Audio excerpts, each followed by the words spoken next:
up until right before she was murdered, actually.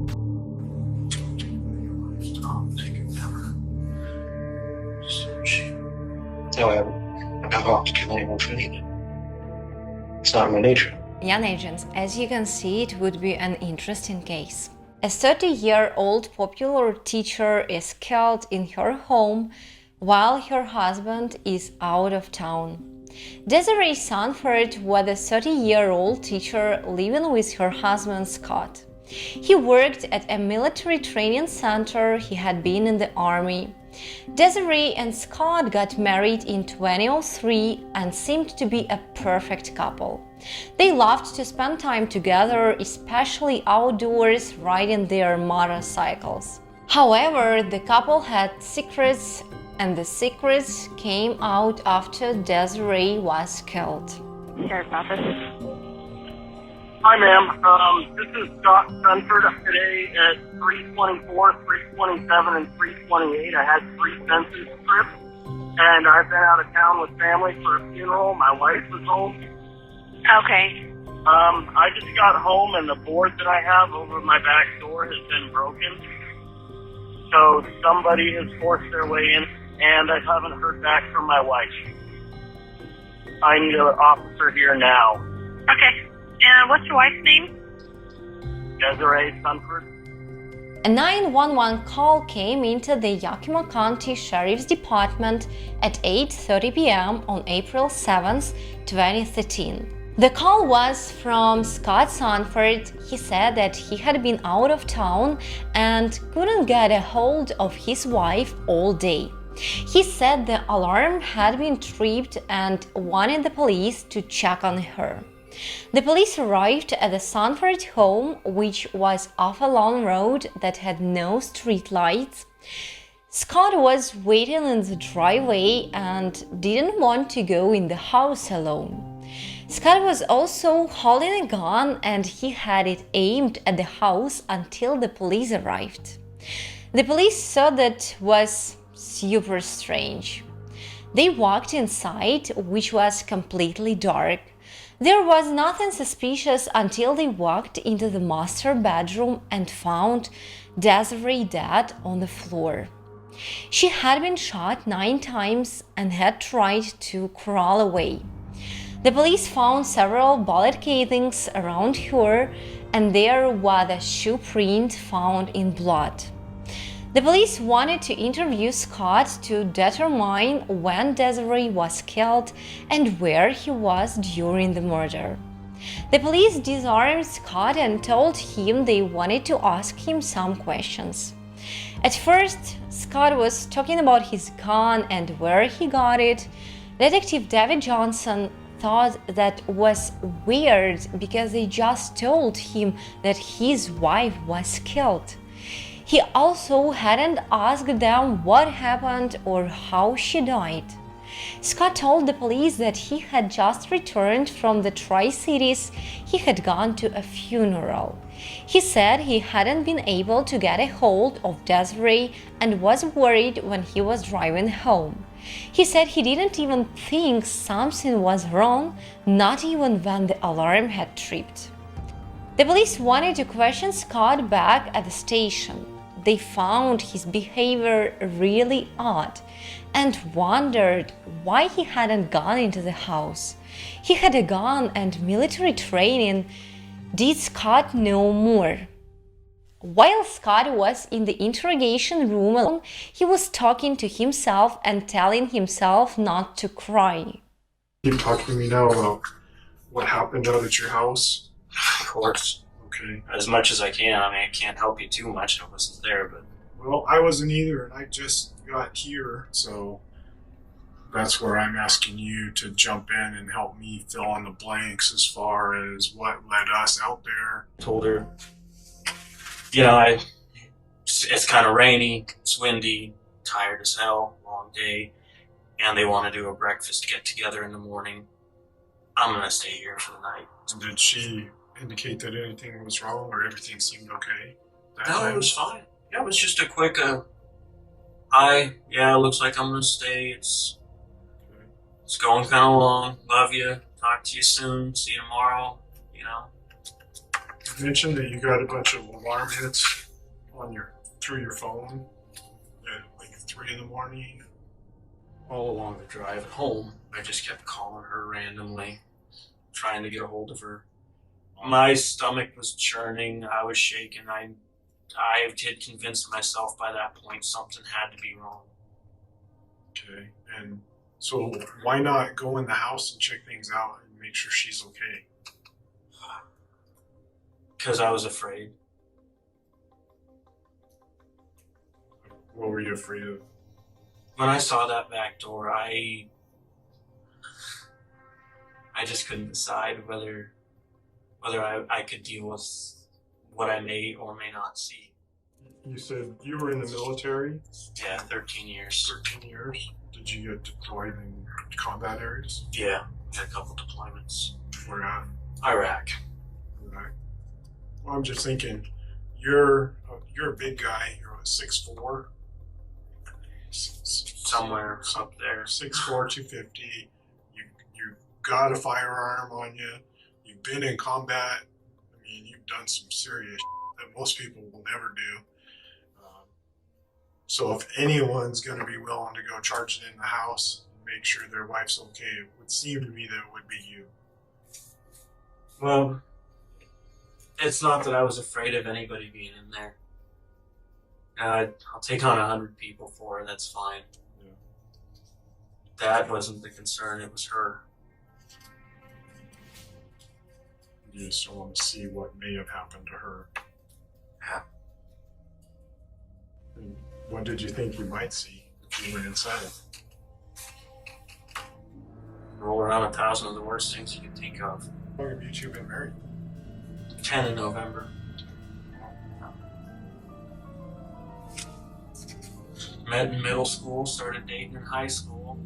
You left Yakima about 08:30 on Saturday and drove down to the Tri-Cities.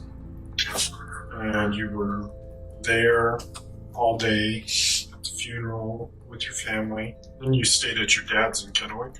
No, I actually stayed with a friend, but let's see. What's the friend's name? Oh, her name's Paige. She's a mutual friend. And what time do you think you arrived at Paige's house? I'd say 12:30-ish. She had already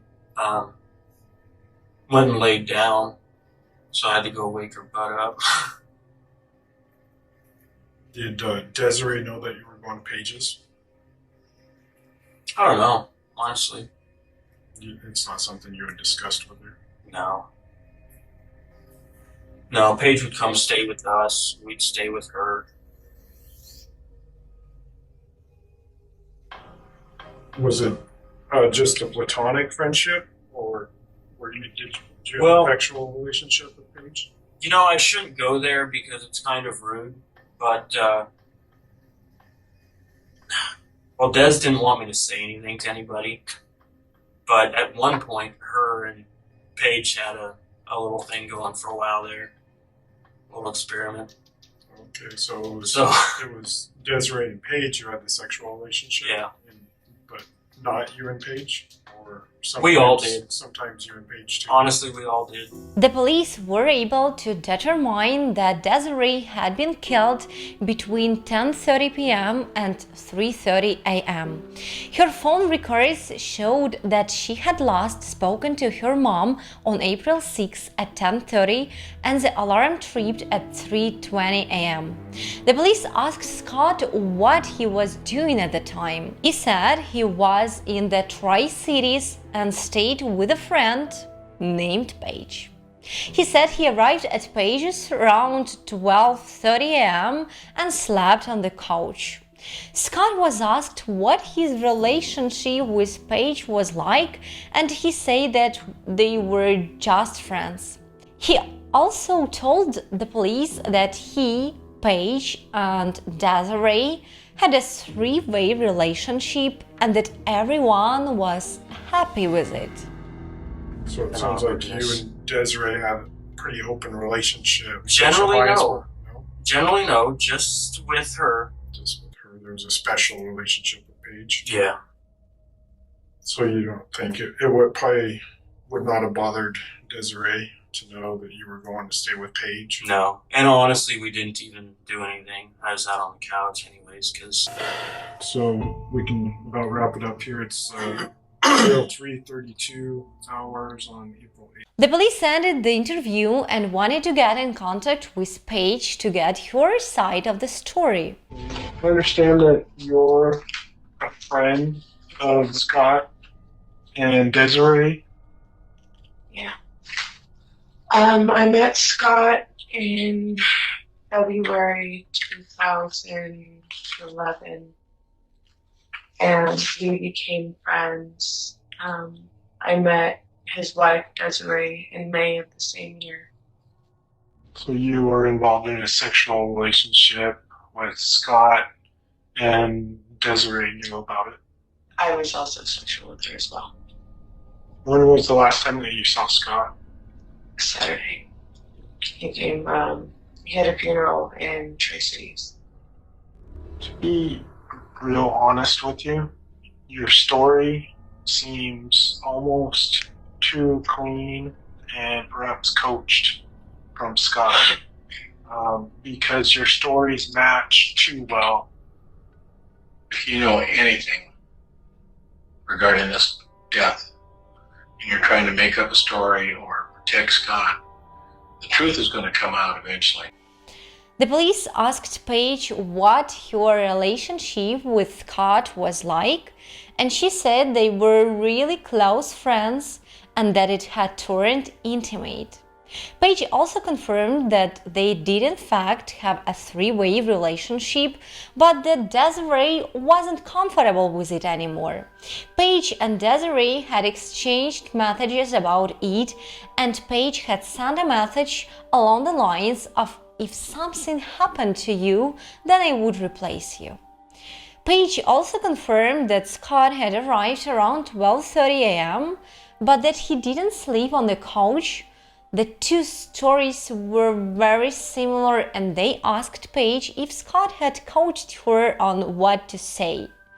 The police didn't have any reason or evidence to hold Paige, but she was still one of their prime suspects. The police needed to bring Scott in for another interview. This time they confronted him with the information that Paige had given them. The police also obtained the warrant for Scott's house and a warrant to take various boots and shoes. None of his shoes were a match, and he was again let go. During the investigation, the police received a tip that Paige was pregnant. They obtained a warrant for her phone to see if Paige had been at the Sunford home at the time of the murder. The police couldn't find any evidence that she was there on April 6th and 7th. The police were frustrated and wanted to provide Desiree's family with answers. 1 year would go by without any answers. In 2014, the police received an anonymous call from a woman who was later identified as Paige herself. Paige told the police that she knew who killed Desiree. She said it was a man named Marty Grismer. The police hadn't heard of this person until now. Paige told the police that she and Marty were best friends and worked together. Paige told Marty that she had Scott over the previous week and they were arguing. Scott had moved on and was in a relationship with a new woman. Paige said that Marty asked her if she wanted him to take care of the new woman like he did to Desiree. Paige asked him what he meant, and that's when she said that he confessed to murdering Desiree. Sent us and found a picture of Marty Grismer. Is that the gentleman that we're talking about? Marty was My best friend Marty and I started dating for a little bit until he found out about Scott, and I told him I couldn't see him anymore. He's the one that got me the house. He bought my car outright cash. He pays my insurance. He's done my grocery shopping. He's taken very well care of me. You told Marty that Scott was the father of the baby? Oh, Marty knew that Scott and I were together, and Scott was the only one that I was seeing. And he's smart enough to put it together. He asked me if I wanted him to take care of this new woman like he did Des. And I asked him what he was talking about. And apparently he decided that if the baby was Scott's like it was supposed to be, then Desiree would cause issues. Oh my God. Any other details that he gave you about the night of, about how he did it, or? He went in the front door because he knew that that was the closest to the bedroom. The alarm went off when he opened the door. And Ada came out barking. Des came out right behind her, and he shot her. He shot her 3 times. She went down. He shot her some more. He went to the back of the house and moved the board off the window that Scott had put up. What was your reaction when he started telling you all this? I was in shock. I just mostly just sat and listened for chaos and prayed that I used to get away with it. What do you say to that? So there you go. The police were stunned and they wanted proof. Paige agreed to wear a wire and meet Marty in public while the police were nearby. Paige and Marty met outside of a coffee shop, and this episode showed pictures and played audio from this meeting. What is the word that we are using if something bad happens that you were going to say? Avalanche. Okay, now I know you want to fight. If something happens, I'm going to ask you to yell avalanche several times. I want you to curl and lean away from him, okay? Where are you guys going to be sitting? We will be in parking lot. Okay. Probably less than 20 yards away, 25 yards away. Did you a spot? Give me a hug. Hey, I'm just saying, you didn't give me a hug last time I saw you. I was very hurt. Give me a minute of your time with nobody around.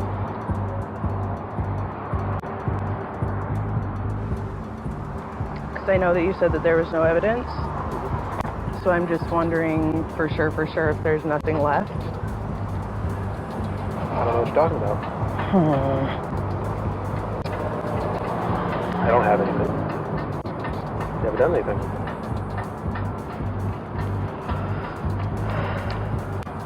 You can't freak me out, put me in full-on panic mode, and then just be like, nope, I don't know what you're talking about. There's nothing anywhere or anything on anything. This is clear as mud, right? I've smoked a carton and a half since last Friday. That's from all this stress. Yeah. I've calmed down a lot, but I'm still kind of in panic mode. Can't imagine why you're panicking. Oh, yeah. Gee, I wonder. You got so much stress in your life on there. I don't know why you have such a break. Right, because I haven't had any sort of with reality, you know. confusing dreams of reality. Is that what happened? Paige was directing the conversation and told Marty that she was stressed about what he told her last week. Marty said he didn't know what she was talking about. Whether he was suspicious or not, Marty never confessed to anything on tape. The police were once again back to square one. The case stalled for a few more weeks until the police received a call from the company where Marty worked. There were officers in the building being cleaned out, his being one of them, and they found a plastic bag of gun parts. The police went to collect the parts and send them in for testing. The gun and bullet casings matched to the gun used at the crime scene. This was the smoking gun that the police needed.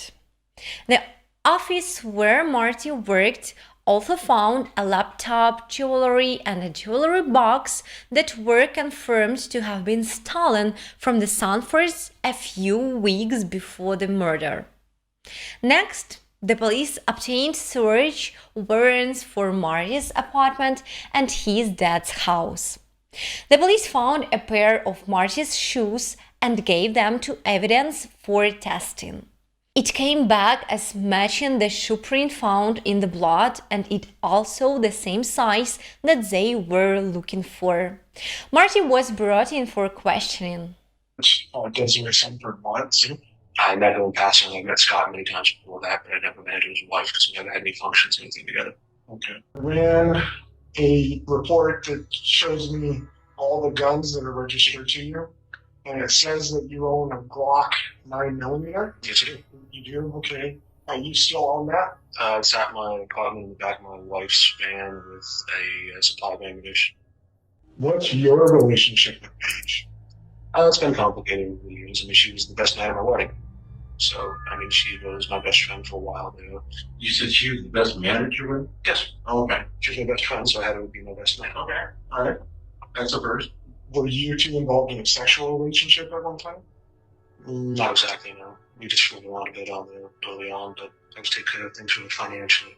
Fixing up her house, fixing up her plumbing, finding a place to live, moving her butt in there. Moving stuff out of storages for her when the bills were running out on there. I tried to be there for her because I wanted a relationship with her. Not to a flame, I kept going back and trying to help her, even after her own mother told me you probably shouldn't be. Did you ever offer to kill Desiree Sunford for Paige? No, I haven't. I've never offered to kill anyone for anything. It's not in my nature. Have you ever discussed killing her with Paige? No. Did she ever ask you to kill Desiree Sunford? No. Did Scott ever ask you to kill Desiree Sunford? No one's ever asked me to kill anyone. I wouldn't. I've never thrown a punch in anger in my life. I wouldn't kill anyone. It's not who I am. The problem comes in, the difficulty for you is that Paige is saying that you are the one who shot and killed Desiree Sunford. She said that you confessed that to her. And she came in and gave a taped statement to that effect. Paige is putting you smack in the middle of a murder investigation. Just trying to hold my life in. I mean, this would be a good way to go about it. Didn't kill anyone. Pin the on me. From the beginning of this conversation, as soon as you sat down, your heart's been about ready to jump out of your throat. You knew exactly what we wanted to talk to you about when you sat down. I haven't done anything wrong on her, and she's trying to engineer, set me up here, do something. I'm saying to you that I've killed someone. That it makes me sick. You work at Basic American Foods, and they said that you were suspended from work for having gun parts. Yeah. At work. Can you tell me about that? What kind of gun parts are we talking about? I had a gun barrel that I left there.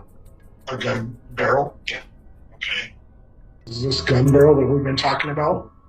That's the gun barrel that was in the gun that killed Desiree Sunford. I've already retrieved that gun barrel from Basic American Foods, and I've already had the ballistic analysis done on it. And the slugs that were pulled from Desiree's body came from that gun. How? Well, that's the big question. You had the barrel that the bullets came out of that killed her. There's no question.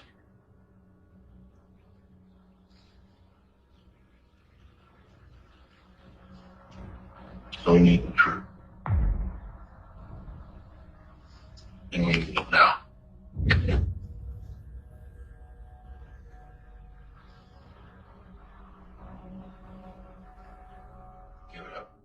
I've had that bell for a while on them. I did let Paige borrow the gun early last year. She had the gun. She had that bell on there. The gun to her early last year. This was around February. She had it for a while. When did you get it back from her? I got back about the end of March. I didn't know if anything had happened and all that. She asked me to try to get rid of stuff on End of March? Yeah. Last year or this year? 2013. I was on March 2nd, May. Do you wear Dr. Scholl's shoes? I have previously on them. I was telling my dad's if I haven't. What size? I've worn from a 12 to a 14 on there usually. 12 to 14? There were some bloody shoe prints left at the crime scene the night of the murder. What are the odds you think that those will match your size foot? I don't know. I don't have shoes like that anymore. I had bought them previously on there when I wasn't there. So they shouldn't match my feet. I didn't go there. But you know what happened. You just don't want to tell us everything.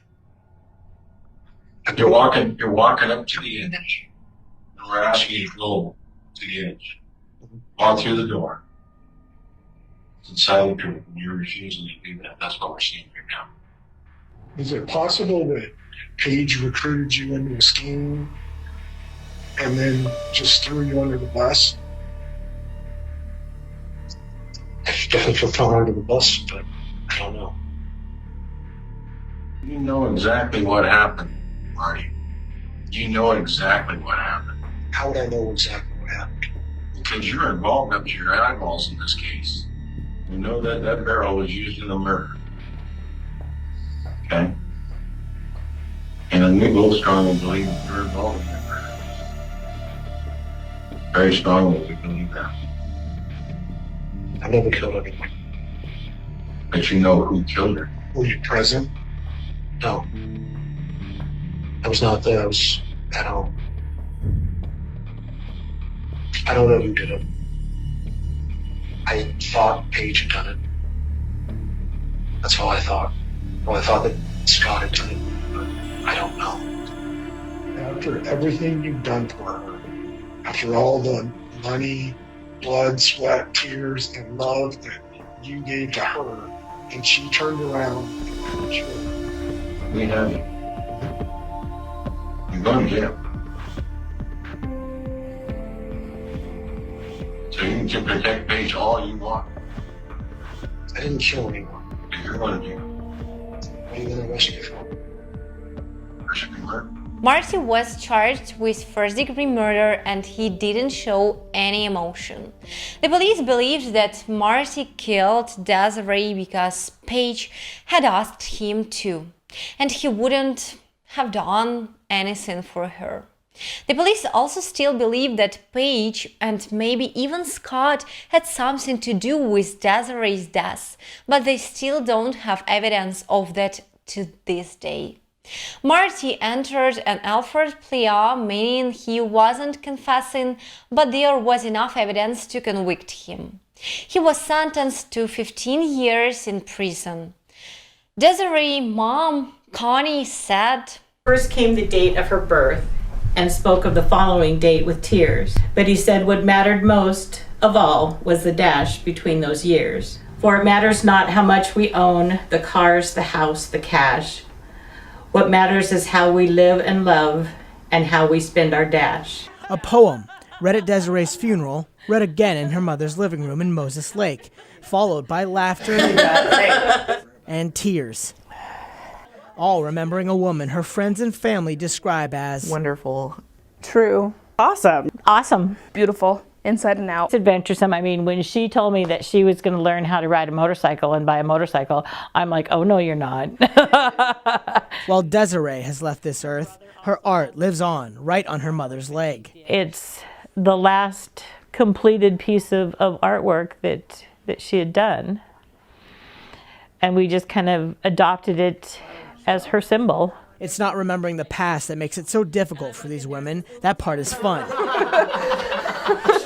The worst part is thinking about what could have been. She would have been a wonderful mom, but, that was kind of short, and that's it's sad. We could always just be here and hang out. And